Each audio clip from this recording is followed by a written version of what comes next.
шарсан дахины мах хийж эцэцгэх үдүүлээ. Дагаад эцгээгээрэй.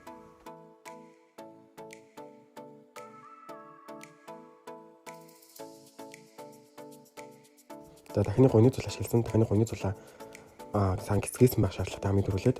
За тэгээ хэдүүлээ ер нь жоохон дузаан махнуудыг ингээд дэлгэс хийгээд өгчин. За дэлгэжингуудаа давсаар амтлаад хар бэрзэр дээрээс нь амтлаад өгнө.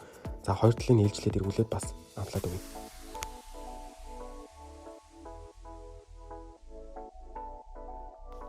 За амтлаад өгсөн дахиагаа тархмалаар ингээд бүгд өгнө. Хоёр талаар нь дээс экстрээд өгчин сайхан. За тэгээд хариулын тавг алгаад хариулын тавган дээр маслаа халиулаад ерөөхдөө 50 г маслаар би бүгдийг шарцсан.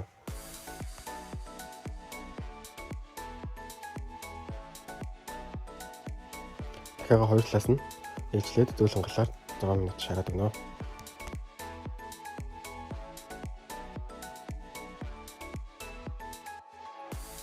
За шараад болж байгаа дахиад маань ерөөхдөө ингэж харагдана. За хэдүүлээ амлаанд орцгой хариулын тавг алгаад масл 60 г, нухсан сармас 1 хоолны албах, сой соус 40 мл, зөгийн бал 70 г, күчгүар 3 г, паприка 1 хоолны албах, перц амтлагаагаар лимоны хайлсаа баг зэрэг өрөөд өгнө. За лимон жуус талыг ерөөхдөө болоо шахаад өгсөн байгаа тал лимон жуусээ. За соус нэрээ шууд дахины махаа ихэд ерөөхдөө хоёр талаас нь эргүүлээд ерөөхдөө хоол гаргачна.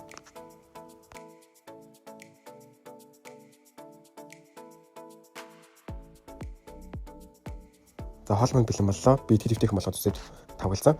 Өнөөдөр бид будаатай, салааттай ерөөхдөө бол байсан салааттай идэж байгаа. Та хэд маань өөр хоёр хийх хүссэн ачаалтайгаа идээрэй. Нэрээ намайг дахин мартаа баярлаа.